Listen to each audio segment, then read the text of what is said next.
Hello, guys. Welcome back to Yeah Football, episode number 9. My name is Fito. Malad couldn't be here today, so our replacement from last week's episode is Tim as co-guest with me. How are you, Tim? I'm good. I'm just subbing in this week. Malad was out sick, so I had to find someone to co-host with me. So, let's just get right into it. Busy week, a lot of stuff happened internationally and in football-wise, so we might as well get started. It seems like the Premiership is at a hole because of what happened, obviously with the death of the Queen, and now Premiership football is stuck, and almost everyone's like, "Oh, no more football," but there really is multiple other leagues in Europe to watch. It's not just the Premiership available. But I was gonna say we were kind of on the ball there with Chelsea last week, because considering now their head coach, manager, what could I say? Chelsea, Thomas Tuchel, gone. The other blue team, he bit the dust. He's gone. He's out of gone. there. Honestly, what's even crazier is we called two things last week, and I wish Malad was here, because Malad isn't even going to get to reap the benefits from what his bet would have been. Yeah, because exactly. he would have made a lot of money on that Chelsea the Champions League game. Mm-hmm. It's so funny. He kept texting us like, man, how could I have it was like we were just joking about it, but it actually came to be. But is it justified? At least from my eyes, it's not really fair. We've seen Chelsea managers in decades, even during other leadership. It was worse. It was like sackings for much worse performances than that. Considering that it's so early in the season, and this is really technically the biggest loss, and it was only 1-0, and it's only the first game of the group stage, and it's not like they're doing terrible in table. What I said last week was I don't really trust Chelsea. That's my opinion. But on paper and points, it's not like they're doing god awful. So was it justified to you, or do you think it's just like whatever, typical Chelsea stuff? Yeah, it's weird. I don't know what to expect anymore. Under Abramovich, I don't think it would have happened. I think with different ownership now, that definitely kind of probably changes the dynamic enough. I mean, I don't know. I think they've just been kind of weird all season. And I don't think it's necessarily one person's fault. I feel like it's kind of everyone, because there was just some really weird calls over the summer. They missed out on some really good signings. I know apparently part of it had to do with Ronaldo coming to the club was part of why he got the sack, but also he wanted to sign people like Gabriel Jesus, and right. Obviously that didn't pan out. And they kind of just picked up some random players. They had some key people leaving. I think Rudiger leaving to Real Madrid was it's a big loss, especially defensively. And I think that Champions League game, they're just lacking on all parts of the pitch, and I think it's interesting. But honestly, I think this just opens the door for Goose Hitting to come back and coach for the third time and save the club again. Well, at 75 years of age. Well, I have you to know that, their permanent manager, at least for now, is Graham Potter. And so currently, that ruins actually our predictions for Brian. How we've talked about how highly of Brian, and now he's moved on to Chelsea. It happened so fast. I personally didn't think that he would make the move. Economically, it sounds well. I mean, who's not to take that? Such a big club like Chelsea comes to you and says, "Hey, let's do business." You're gonna take it. I wouldn't see why not. But such a good squad that is Brian, to just leave all of a sudden, it kind of feels tough to see a team like this give up on such a manager that has his team really planned out how he wants it to be, and now it's not exactly how it might turn out to be, at least for Brian wise. Things might turn around for Chelsea, but we have no idea how that's happening, since right now there's no Premiership football. Yeah, I think it's a good move for Graham, because I think he'll eventually probably get the sack too. So I don't see him lasting. Yeah, I don't see him lasting that long there. I think there hasn't been that good of a track record of successful I would say like typically like middle table and kind of lower table team managers like stepping up. It just doesn't really work well, especially when they have one season, because I'm a firm believer in like what got you somewhere, won't get you to the next place. So just because he was successful at Brighton doesn't guarantee he'll be successful at Chelsea, because he has a different team to work with. He's coming into a really kind of weird and tumultuous kind of locker room. Okay. And, yeah. He kind of was able to build Brighton the way he wanted to, like you said, and he doesn't get that same luxury at least until the winter, and that's even if they want to put any more money into. So he kind of has to work with what he has to work with, and like for all his faults, like Tuchel's a really solid manager, right? Like, yeah, I don't think he was a bad guy for what it was. Yeah, exactly. Like he was successful, his seasons in charge. I mean, I'd say relatively. I mean, as successful as you can be with Manchester City and Liverpool in the same league as you, but I don't think he'll last. I think they're going to go. I think this is Chelsea's. Like people always talk about going through like a hoe phase. This is Chelsea's version of a Manchester United phase, which is going through managers a bunch of times until you find one that you can settle on. I think this is Chelsea's time to like go through some turmoil. Okay. Manchester United's gone through it. Arsenal's gone through it. Liverpool's probably on the precipice of going through it, depending if they can't find their fitting or not. I'd even say Tottenham went through it too, a little bit earlier than everyone else. Yeah. So I think Chelsea's going to start kind of just like cycling through managers at a relatively quick rate until they find a good fit. But I don't know. It's hard to say. I would like for him to succeed though, because I think he's a good enough guy, and I don't necessarily blame him for leaving Brighton, because at the end of the day, no matter what, he's either going to like be successful and like do a good job, or he's going to get bought out of his contract and he can always go back. So it's kind of a win-win either way. Either way, he was going to leave at some point. The bigger club was going to come in and just take him because he's just doing so well. Why wouldn't someone come in and just grab him? I agree with you. I think. Yeah. Go ahead. And then they'll get to Goosedink. There we go. Then he'll come back. I think the only way I see him coming back is if the chance is right. But even if he doesn't become successful at Chelsea, I think he'll take on another Premiership role, just with a different team and a different build. I don't really think Brighton right now are gonna go back on it. I have no idea. It depends how the season plays out and what other teams need managers at the current moment of whatever happens. Yeah. But these are tough tests for him coming up. You have Champions League when it happens. The Liverpool game got moved, so you'll play Crystal Palace, Milan, Wolves. It's a tough schedule. So I have no idea. To be honest, I have no expectations. I put the bar very low for Potter because I have no idea how his play style is going to be at this particular club. So we know how he plays at Brighton. Yeah, go ahead. No, I think that's the safest way to kind of take it. I mean, I think if you're a Chelsea fan, like you kind of really want some like stability right now, right? And you're not going to get that. That's why I really think he's going to be either like a 1 season or a 1.5 season manager. I just don't think he's the guy for, the next few years. This feels like it was more like a panic sign because he's doing so well at Brighton. Mm-hmm. But again, like it's the same thing. You see it with players all the time. You see it with so many different parts of football where it's like if a player is doing well at a certain team, their value goes up. So then teams want to sign them, and then there's this expectation placed on them.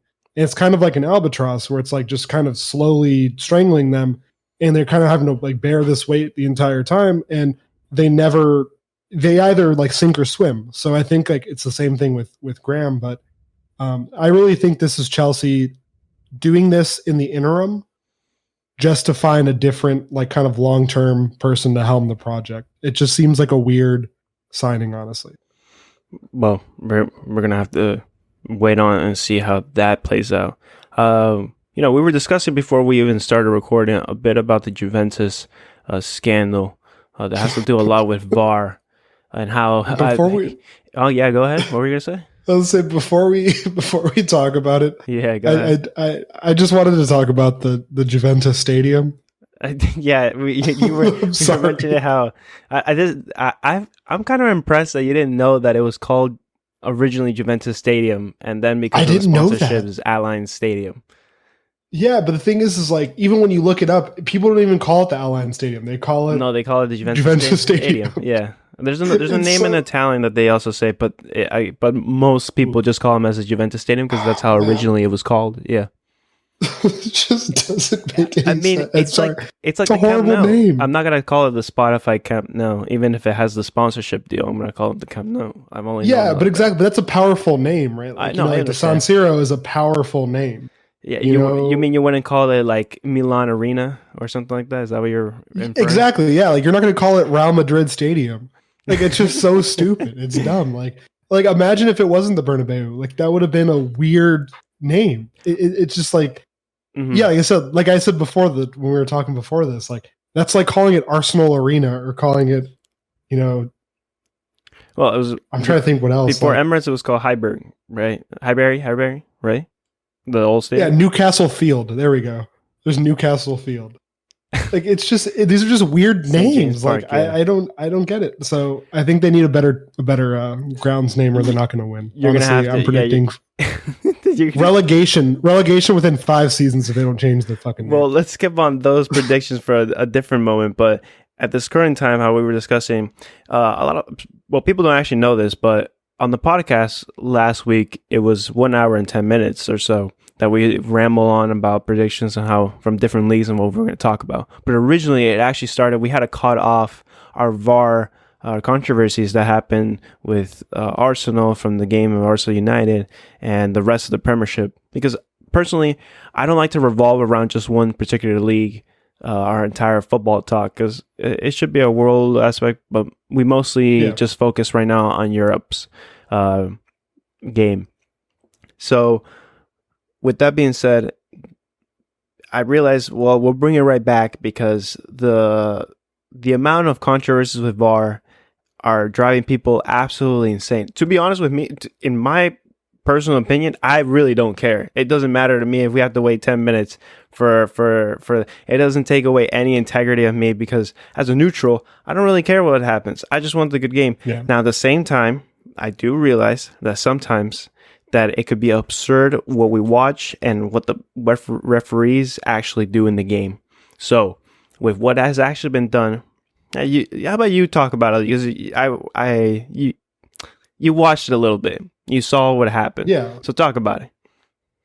Tell me what you saw. I mean, so initially, so I guess they came out afterwards, and the verdict now is that like the VAR referees didn't have a specific angle that had Right. Antonio Candreva placing everybody on side. So therefore, the call on Bonucci was kind of pointless. Yes. So that was kind of the official statement. So they kind of, without saying it, they're basically like, yeah, we messed up. It's our bad, right? And I think that's a load of kind of BS. I think that's really dumb that you can just say that, because these are literally changing outcomes of the team. And like, this is like something that affects the game directly. And I don't like VAR because I think VAR is just one huge level of like just cope for everyone. Like a bad VAR call, and then you can write off an entire game. If your team plays horribly and there's one bad VAR call, everybody will point to that and be like, well, that's why we lost. It's like, no, the team is just playing bad. Like with this game, like Juve should have never been in the 90th minute in extra time struggling against a team in 10th. It's not normal. Like there's something fundamentally wrong with the team. And I think that's something that's not getting addressed. But basically, you know, he was pretty clearly onside from the angle that I saw. Now, I'm sure it'll be up for debate for, you know, anyone else to talk about. And I have zero horse in the Serie A. I just kind of watch for fun. I don't really necessarily care one way or the other. But it just looked like it was just a really bad call.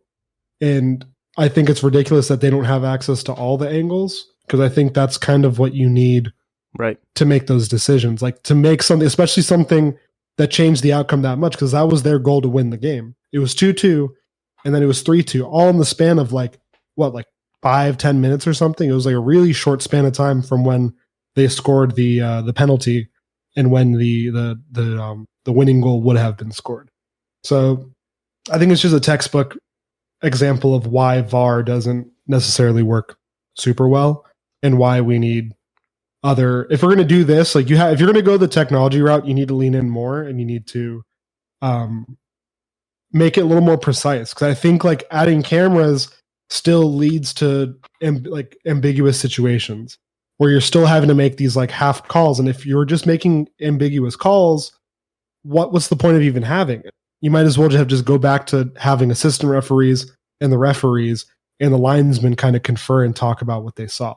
So I don't know. It was a really weird end of that game, but I think it's overshadowing the larger fact that Juve is struggling a lot. Yeah, I think it's something that how Malad even expressed in last week's episode when we cut it off, that we end up talking more about VAR rather than the performance of a team, and because of the controversies that it created. So what happens is, for instance, not this weekend, but last week when we had Arsenal versus United, we were discussing is Martin Odegaard creating a foul? Is it enough to create a VAR situation? Is it enough to review it and then take away the goal? Is it a goal? Is it a non? Is it a foul? Is it not? Like these kind of things. And it's not just there. It could be the one in Brighton. It could be we look at these different situations and we're not really talking about the result. We're more talking about what ended up happening with VAR. So yeah. I think that's what people at the end of the day keep talking the most about, and that's what frustrates more the audience, really, that we're ended up talking about VAR. For instance, we're giving it a headline rather than even discussing, Juventus aren't playing enough to like progress in the top 4 of the Serie A. Is Allegri going to get the boot? Is he not? Those kind of talks should be the one that we were talking about, rather than is this decision enough to decline a goal chance or not? That's essentially what this is. So, yeah. But the solution is kind of like in the gray zone, because how you say, even if you add more cameras, for instance, I don't know if I sent you this, but the Champions League added more cameras and a semi-automated system for offside calls. I don't know if it would help in this particular situation, because technically this is an offside call with VAR. But yeah, this is I don't know if this would help, but the Champions League. I think in this case, I believe it would have in this case, just because he was so obviously playing everybody onside by like a sizable margin. Mm-hmm. I think it would have definitely made a difference. Well, let's say this stuff, right, helps in Champions League. Now that this is added from this season on, 2022-2023, this is also an implication that this semi-automated offside technology is also going to be in the World Cup this year as well, where it uses like multiple cameras to track the player's limbs at the moment of the pass or whatever, or who's touching it or not, and it can monitor 29 different body points on a player, and it will determine an offside positions quickly and accurately, instead of like just going over one human being, or it's not just one, there's multiple people watching the same clip until the main official looks at it. But the idea is that we're not all looking at the same thing. To be honest, I'm not here to create a problem and answer. I'm just addressing the situation that we always talk about VAR. These kind of situations are going to keep happening, and either we get rid of it or keep it on and try to improve it. Complaining about it does half the job. I think each and every year, does it get worse? I think it creates more controversy rather than trying to fix it in some type of way. They try to, but sometimes it feels weird. For instance, I think Malal was talking about how Premiership refs now let players be more physical this year, rather than trying to stop every play and fouls and stuff like that, to try to let the game flow, because that's how the Premiership wants to run it. At the same time, they do calls that are more controversial in terms of VAR. So I don't know what the right answer is going to be. So I'm just here to address VAR in general. But on that topic, to focus on actually the football instead of VAR at this current moment, because we should be done with it. Allegri. Another manager who's getting the sack. You want him to sack. Goodbye. You want him goodbye. Yeah. I Him agree and Tuchel are going to be hanging out at a bar here. Get out of here. Both jobless. Exactly. Out. There's no 100%. Reason for you anymore. It feels more like the team has become sluggish, and it's almost like he's not there anymore. It used to be, right? Obviously, when Allegri's first term at Juventus was phenomenal. A great takeover. He was doing fantastic. Now in Juventus, it seems every single year that I watch the old lady, it gets worse and worse and worse. And what point are we going to get to where like this Juventus that dominated this year is now 8th place with 10 points? 4 points from the first table. I'll have you know, Serie A is that competitive. From 1st to 8th is only 4 points, but that's pretty cool. Still, and they haven't lost any matches yet in Serie A, but we're talking about they've won 2 games and they tied 4 now. They could have won maybe this one with that call, but that doesn't change. In Champions League, they had a chance. In Champions League, they played awful. They got that goal back yet, but they played awful in the first half. I don't know how they're going to feel against Benfica. Benfica are undefeated in preseason and current season right now. And not just undefeated, they've won every game. Not just like won every 3 points, all of it, the whole shebang. So I don't know what to tell you. I mean, I'll be honest with you. I watched the PSG game, the Juve PSG game. That's right. And I thought they played horribly the first half. No, first half. Exactly. The second half, they were so much more composed, and I think they played a much better game. And I don't know if that was kind of PSG having a defensive unraveling in the back, or Juve was like really starting to like pick it up. But they were playing a little bit better. Because that first half was abysmal. Oh my God, that was painful to watch. It just looked like PSG was like playing a youth team. They were, Messi and Mbappe and everyone were having a field day. So, and like, that's another thing too. Can we talk about that for a second afterwards? I really want to talk about the PSG? PSG with Neymar and Mbappe, that is getting so much worse. But anyways, back to it.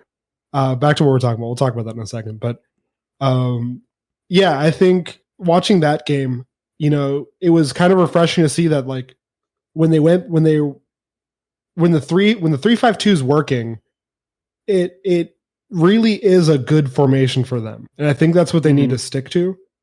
And I think like there's a lot of players that aren't really doing anything, right? Like Vlahovic hasn't really been doing anything. Like he's been really not utilized. And it's not his fault. I just think that they're just not getting the ball to him. Like he's just not able to be that lethal striker in the box, and it's really costing them. Like he's a good player, but he's not really getting the service that he needs. So that's a whole other thing. Like their attacking muscles it's weak. I mean, they're just not a very cohesive team right now. So it's really interesting to watch that versus them like 3 seasons ago where they were super dominant. Yeah. Really, well, maybe 4 seasons. I think what you're saying is completely correct because when you're playing the back, you can play, like for instance, when you're playing 3, you're either really defensive or you're really attacking because you switch on between the midfield into the wing fullbacks. But other times you could have this type of problem where it almost seems like your chemistry as a team isn't completely you're like separated. Things are not like passes are being more like I kick the ball away instead of trying to give it like 1-2s. Right. For instance, when you're watching PSG, normally you're trying to give the ball to the midfield, Vitinha and Verratti, and passing into 1-2s until they get to the front 3. When you have it the other way, they're not very like fast picking like that. So I think the struggle of trying to push the ball higher and faster takes a while for Juventus to actually do these kinds of things. And sometimes they have good first halves. For instance, in Roma last time, they had a good first half. But Roma aren't like, this wasn't against Roma. This was against PSG. It's a lot more attack-minded. PSG like to try to push you down until you give in. And they almost did that. But how you were referencing earlier with the Mbappe-Neymar, where Mbappe had a clear chance to pass it back to Neymar so that way they can finish the game and make it 3-0. And then instead of this wanting to be so complicated as to be 2-1, then yes, I would agree that PSG were very quite dominant. This is my problem also with PSG, that while I did select them in one of the winners to win Champions League in last week's episode, their main problems are, I wouldn't call it any ego or selfishness, but this particular chance is a clear opportunity to pass to Neymar. We all saw it. The problem is Mbappe, Kylian doesn't look up, and he's already ready to shoot. He's just been thinking about it forever, and these are chances that need to be finished. And there's also another chances that Mbappe had that need to finish on. They finished the game 2-1. They got the 3 points. That matters. That changes the game, the group stage. That's all fine and done. But when it starts becoming knockout stages, for instance, last time when you played against Real Madrid or when you play against other teams, you need to finish the chances that you have. You need to create the most amount of space between the other one to get the better aggregate score. So in future events, Messi looks like he's going to be the assist maker of the entire, the two. Both of them are going to score. Neymar also does his fair amount of playmaker skills to try to get to the ball, moving in either side. But at the end of the day, we know the top scorer is going to be Mbappe. So Mbappe needs to know also when to pass back, when to needs to be lethal. That's the difference between, for instance, something like Haaland and Kylian. Haaland is a cherry picker. He'll always be a goal. He'll always probably finish it. That's it. Most of the chances he has, most of them he makes because they're pretty simple. Kylian has a lot of those too, but he's more than that. So, I think Thierry Henry was saying in his pundit response is that that's why he picks Kylian over Haaland, because Kylian creates a lot more, has this, almost like Terry used to play. So, but Henry finishes a lot more than Mbappe, in my opinion, and that's sometimes, or he also has the knowledge of when to pass.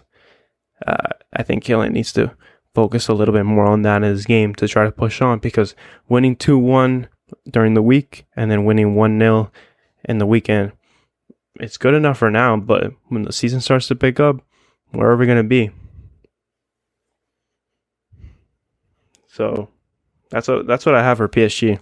And I want to see more goals for the team that so easily does it a lot of times, and they make the gameplay so easily. They should make way more goals than that. If they want to catch up like City be putting out goals constantly. I mean, look at their Sevilla game, 4-0, wonderful. That's how a game should be. That's what I expect. Since such a disappointing Juventus for most of the game, they should have closed that down too and completely annihilated them. Kind of how Napoli did to Liverpool, 4-1. Worst game Klopp says that he's ever managed for Liverpool. That's how I should feel. It should feel like Allegri's going to get booted. I know you said it's not like an ego thing, but I think it is. I think it's just they just don't like each other.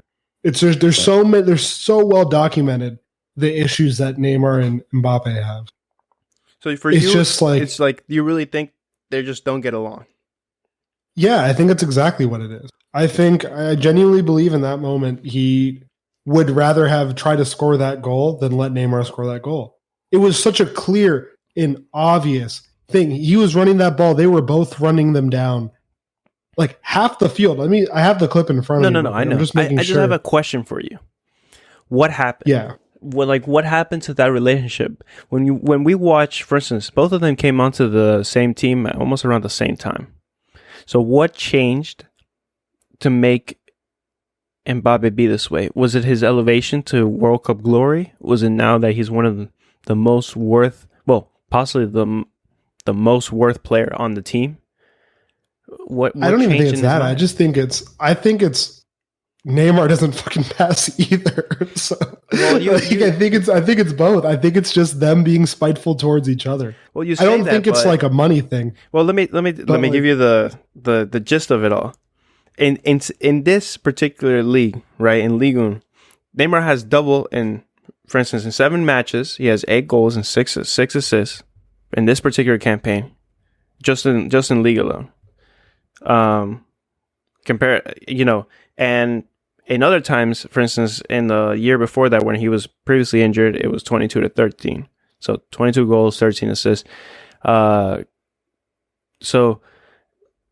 you could say that Neymar doesn't really pass, but for the most part, I think he passes more than Mbappe, maybe not less. It could be how you're saying it's a bit of an ego thing between the both of them. And then I think now he Leo does, but early on he most definitely was. Like it was like a lot of that. There's a lot of clips that are out there. Like I remember once I think Mbappe either he got caught on a hot mic or he said something along the lines of like this crackhead doesn't pass it to me or something like that. Like he got caught he's gotten caught on a couple occasions like saying it. Mm-hmm. I don't remember exactly what game it was, but I think it was from last season. But there's like compilations of it. Like I just think it's just I don't think it's necessarily that one feels like they're a better player than the other. I think it's just like like when you ask someone to do you a favor and they say no, and then they ask you to do a similar favor, and you remember that one time that they didn't do that favor. I think that's what it is. It's just that at like a much more public level. Well, that happened. I don't necessarily think. I think the same thing. Like there was a point where like Neymar just gave up on him passing it fully like that to Mbappe. But that's what I'm saying is you as like a professional, you can't let that change the way you play, right? Like if Neymar doesn't pass you, if Mbappe doesn't pass you the ball on that chance, right? Mm-hmm. And then you have a similar chance and you don't pass it because he didn't pass it, you idiots both just gave up 2 possible goals. Yeah. Like it's just like you can't like at some point you got to just let it roll off your back and just kind of move on. That's where the egos come in, I think, is when they start getting like snippy about it. And it's just like I get it when it's like a clear-cut chance, but especially when you're like what? I think at that point in the game they were what, like 3-1 up, or was it 2-1 up? They might have been 2-1 up at that point. For the pass? For that chance, yeah. It was 2-0 still. It was 2-0? Okay. So Juve hadn't even scored their goal yet. So it's like you're 2 up. It's a missed chance. It's okay right now because like you said, it's the group stages. It's very unlikely that it's going to ever go down a goal differential. Right. Especially when you're blasting probably one of the best teams in your group. Yes. So it's very unlikely it's going to go to goal differential. So it's kind of okay. This is the time for you guys to kind of like sort that out. But it's just impressive to see because it's like we hear about these stories all the time. And like, I don't know if it is an Mbappe thing because like we hear so many like people having issue with Mbappe. Like Pogba has an issue with Mbappe too, supposedly. Yeah. Yeah. Well, Pogba's brother has a problem with Pogba. Yeah, exactly. That might be more of the problem, but it just feels like you hear Mbappe's name kind of always involved with like issues. And I don't know really if that's just like, he just gets so much press and like, but you just don't hear about it like with Messi really. Like Messi had like some very famous like arguments and stuff with players, but he was just kind of like one of the best while just kind of, just being the best. Like his name was typically brought up very positively, but I feel like Mbappe is kind of not brought up in the same in the same way, if that makes sense. Like he's not like thought of the same way. Because I think he will be eventually once, everything settles. I think he will be probably the best player in the world and he'll probably win a couple, Ballon d'Ors in the next 4 or 5 years. I think so. And I think he will go down as probably at least one of the best French players if they do really well at this World Cup and like the subsequent one. And like if he can take PSG to win a Champions League, I think he'll be obviously very well regarded in history. So I think that's something that's just going to hurt his image. It's just kind of weird. I don't know. It's not something that I'm kind of used to seeing with people who are put up there. Yeah, no, I understand. Normally, it's you look at it more like a role model, and sometimes you're looking at Killian and it's like, well, that's not very role model-ish at times. He's not like someone that goes out to possibly party and stuff like that, but more on the pitch situations. So yeah, now going back to another thing aside from PSG, going into Bayern Munich versus Barcelona. That's Ooh. coming up tomorrow. Technically, yeah. So that's going on tomorrow. What are you thinking? Um. Oh man, God, I don't want to be wrong on this one. I think against my better judgment, I think it either ends up in a tie or Barcelona win. Okay. I want to say Bayern just because they're just all reliable, like always. But I don't know. I think Barcelona's got it. But then again, it just depends on what they decide to do because I feel like that Bayern team knows Lewandowski very well, and I think he's kind of been really like their saving grace this season. He's been performing very well in La Liga, especially. You think they'll boo him, Um, or do you think they'll? uh, It's in Munich. It's in the Allianz Arena, not the Allianz Stadium, by the way. Allianz Arena. not Bayern Munich Stadium. No, not Bayern Munich Stadium.